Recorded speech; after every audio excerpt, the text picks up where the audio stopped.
Such a good movie. The only thing I hated about when I saw that movie is we left the ticket ordering up to Spencer. And it was a one time he put us at the theater over here versus the one by the mall. Oh. And we're like, we're fine with that. But we didn't get the Dream Loungers. So it was the first time in 2 years that my posture has never been better in a movie. It was straight up and down.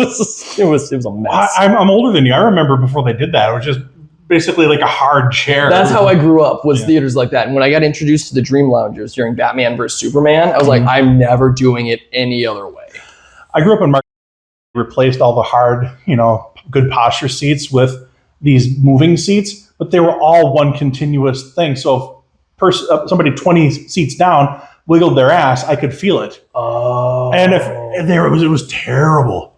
I kind of stopped going to the theater when that happened. It was just so stupid. But thank goodness that theater went out of business.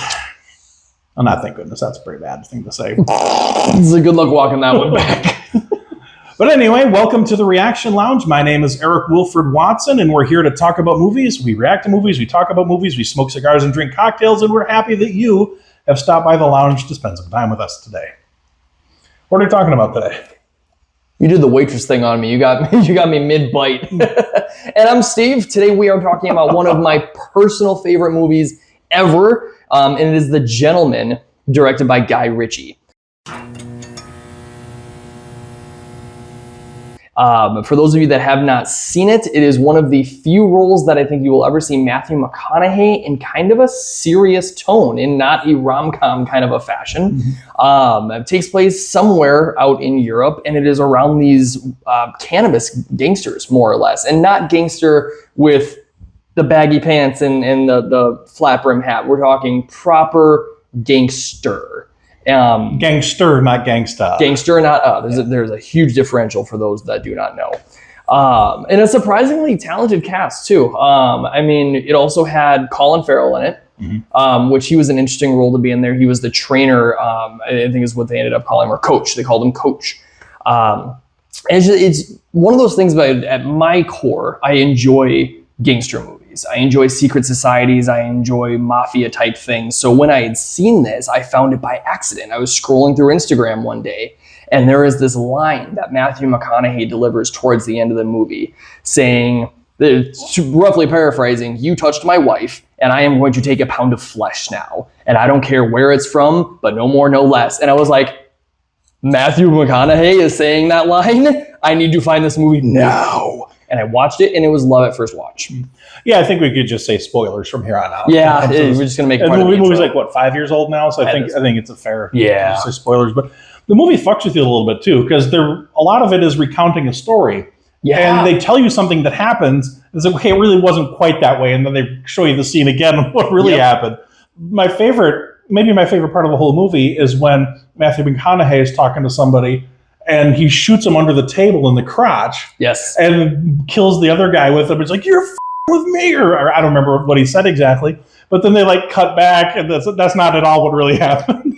It's like, okay, movie, you're just with me now. That's right, because it has and I always butcher this guy's last name, so forgive me. Internet will correct me. Charlie Hannon, the Sons of Anarchy guy, is one of your protagonist in this film, and he works for Matthew McConaughey's character as you're going through this kind of quasi interview through the whole show as this or this film as the story is being depicted. Just the wittiness too in this film, and that gets chalked up to Guy Ritchie, I highly believe, was just on point. I absolutely loved it. And I like how they just put random things on the screen too, like not like computerized graphics or anything, but like an arrow, like handwritten, like this guy. Yes. It's like, what the fuck movie does that? There's a little bit of almost of a fourth wall break to just bring the viewer in on exactly what was going on. It'd be like the equivalent of in this episode, me putting an arrow to Eric when he introduces himself, and then an arrow to me when I introduce myself. And like, that idiot and this idiot. It's wonderfully done. Very good with an ensemble cast. So I watched 2 of his movies back to back, this and The Ministry of Ungentlemanly Warfare. Yes. And in both movies, he is so good at having an ensemble cast where everybody has something to do. Everybody's character is unique. Everybody's character is there for a specific reason that accomplishes or hinders a specific thing. Yep. And it's crafted so well that you almost have to when I finished the movie, I almost wanted to rewatch it from the beginning because I feel like I missed a lot. Because there's smart people sitting down having a conversation, unlike this channel, where we're just people having a conversation, and that's even a little. No, but they try to outsmart each other. Yeah, and that's great. And like one person thinks they have the checkmate, but they fucking don't. They do not. The other piece, and from the mafia background that I enjoy so much, is the levels to the organization and the reputation that Matthew McConaughey's character has in it. It happened when some of those young guys had broken in, stolen a bunch of what they call the sticky plant.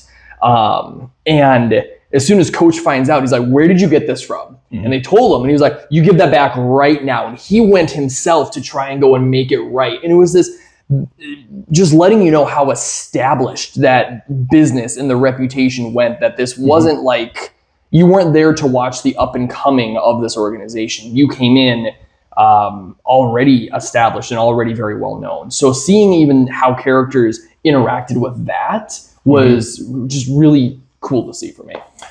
Yeah, and Colin Farrell is so good because he can play that role where he has speaking with a UK accent. And I think he's Irish, isn't he? In real life? I think you're right, actually. So I guess an English accent's closer to an Irish accent than it would be an American accent, but whatever the case may be, hearing him with that voice, looking that way, and that's the same fucking guy who played Penguin, who looked like that and sounded like that. And you don't even bat an eye. That he's just, of course he's the Penguin. Look at him. Of course he's this guy. Look at him. He's just perfect. He blends right in.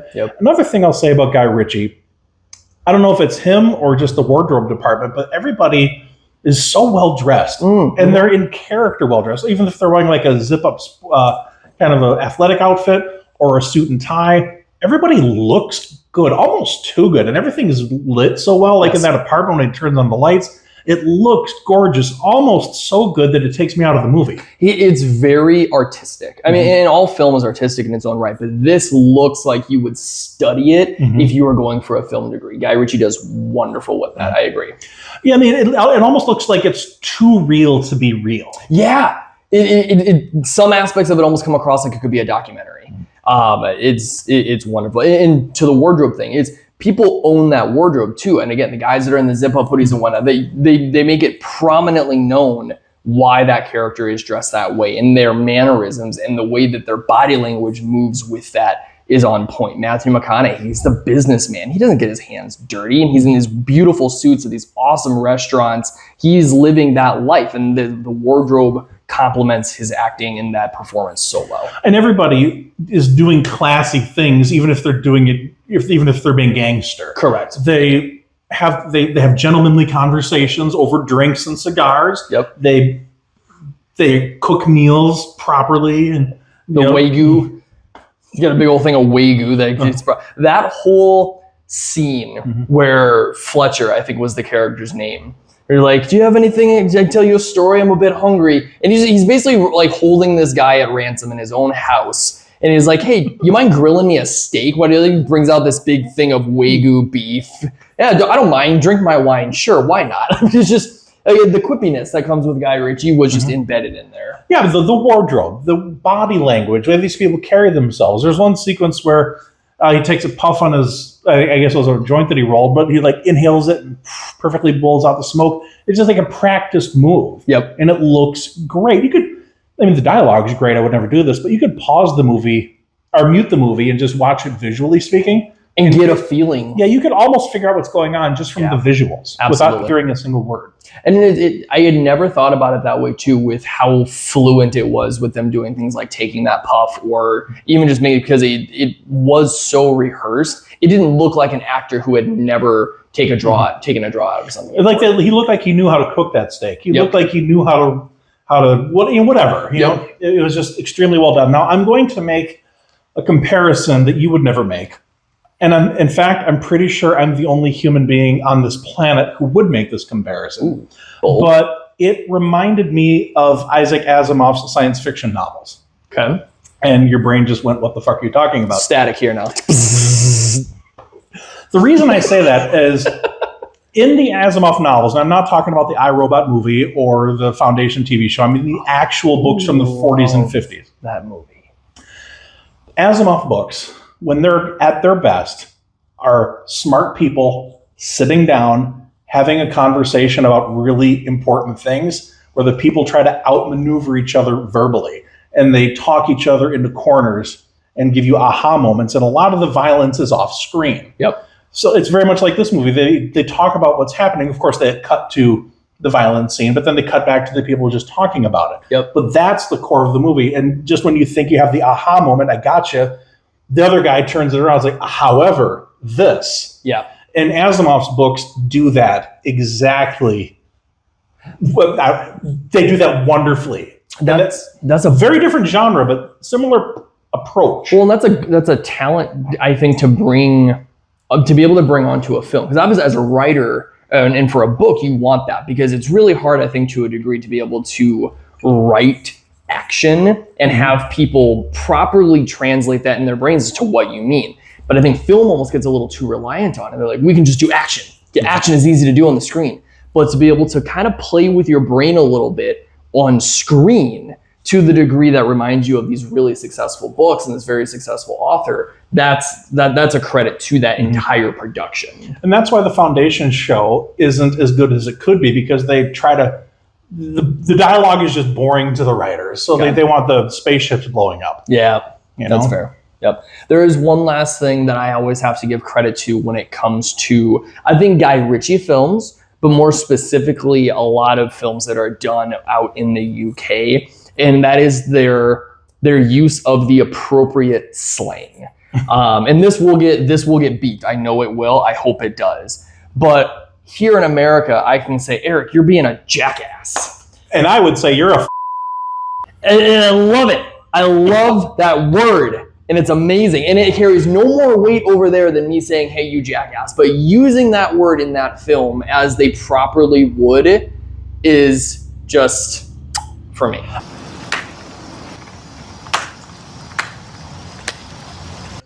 They even went, speaking of Coach, when they were in the deli and there were those kids that were going to try and jump them. Yeah. And he's sitting there and he's like, okay, let's go. Yep, all right. And he was having this like word banter. He's like, okay, now you go. And this kid, this scrawny little teenager, he just goes, you! And Coach kind of, his body language goes, oh, see, you almost had it. You got to make it sharp, make it quippy. It's in the mind. This guy just unloaded this mental warfare right there. And then he proceeded to kick the kid's ass. It was awesome. I will say I was not fooled when Matthew McConaughey orders the pickled egg and the drink, and they have the blood splatter that make you think Matthew McConaughey's character dies. Oh, okay. I wasn't fooled for a second. Nah. Like, that's somebody else's blood. There's no way they're killing his character, at least not that way. They didn't show his head exploding. It was just the blood. So I could smell the fake out on that one. But other than that, I thought it was very good. And I caught an Easter egg that you might have missed. Oh, do tell. Because I was just I was doing some research on Guy Ritchie because I didn't know anything about him. I saw his list of stuff on IMDb. The guy had a movie script. They went to Miramax Studios in the movie. Okay. On the wall was a poster for another Guy Ritchie movie. Really? They had the Man from U.N.C.L.E. poster on the wall. So I'm like, hey! I did not catch that. That's pretty cool. Sneaking a little wink towards your other project, you know? I did not catch that. Yeah. All right. It's kind of like if you had a What's You Take poster and I had a Sound and Fury poster over here. Put one of your books in front of us real quick. No, I mean, it was just, I love the film. It is one of those that it is now on my guilty pleasure list. If I just want something on in the background, that film will go up instantly. And it's hilarious. My wife walks in, people are calling each other and whatnot. She's like, what the are you watching? And they're like, nah. I got nothing. But you guys absolutely should check it out. It is a wonderful film, especially if you are a fan of Guy Ritchie. Again, it is called The Gentleman. And for those of you guys that really want some extra and that do enjoy it, Netflix adopted a series. Have not watched that yet, but seeing as I like the movie, I'll probably check that out. I highly recommend it. It stars Theo James, a wonderful, talented cast and crew with that entire project as well. It takes place in the same universe, but there is no mention of Matthew McConaughey's character. It's on the same premise of these pot gangsters. Isn't it like a prequel or it takes place in a different decade? Or am I wrong about that? I don't know, actually. Okay. I could see it taking place before. Now that I've put some thought into it, I could see that. But same train of thought, you get kind of that gangsterness to it. Again, highly recommend it, but watch the movie first. Have you seen the movie Fargo? No, I have not actually. And you haven't watched the Fargo TV show? Mm-mm. I have to correct that. But that's sort of a similar thing. They released the movie, and then there's a TV show based on the movie that has the same name, but completely different story with completely different characters. Gotcha. That's actually another tangent I'll go on in a different episode. There's quite a few films that I wish would do that, because now looking at an era of limited series and things like that where they could really expand upon some concepts. But that's for another day, another episode. Yeah, hit the like and subscribe button. So if and when we do that, you can watch it. And if we don't, you can watch the other shit that we come up with. And then call us out on it. Yeah. You guys promised us an episode and we didn't deliver on it. Well, in any event, we're happy that you stopped by the lounge. Until next time, cheers. My friends.